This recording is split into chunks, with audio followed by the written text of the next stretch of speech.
Welcome back, my dear student. So now that we know what an MVC framework is, right? Let's go ahead and start using it right away. So to start using it, of course, we're gonna go to their website.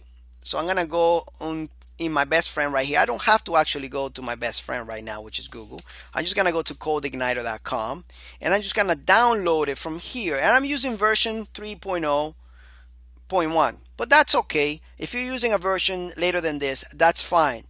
All right, I'm gonna give you all these files, so if you want to actually do the course exactly as I'm doing it without any hiccups, download the same version that I have. And on this lecture I will include this file so you can download the same version that I'm using.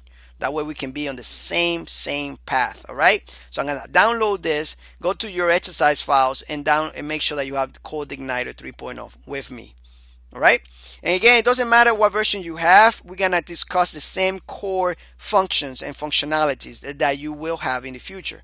This is a future-proof course and I will update it as I can.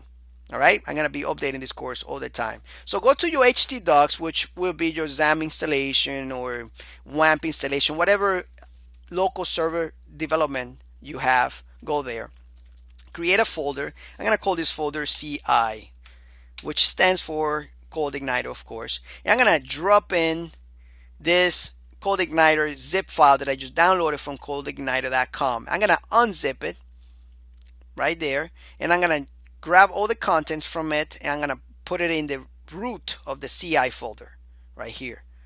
All right, and then I'm gonna delete the zip file, and I'm gonna delete that empty folder. Let me just make sure that I have all the files in there. That's okay.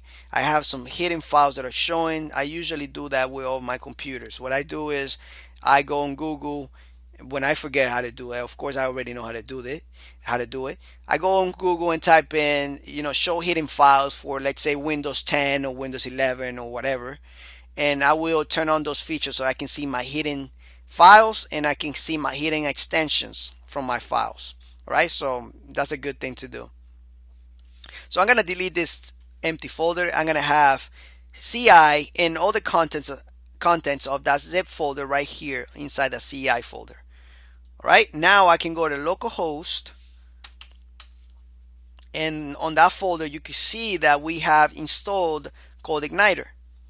All right, so the page you're looking at is being generated dynamically by CodeIgniter. Isn't that great? All right, so we have successfully installed CodeIgniter. That's all it takes. All right, so I'm gonna make this lecture short, but on the next lecture we're gonna actually get into the code and find out exactly how models, view, and controllers actually work, and all the setup that we need for CodeIgniter. We're gonna be doing that in the next upcoming lectures.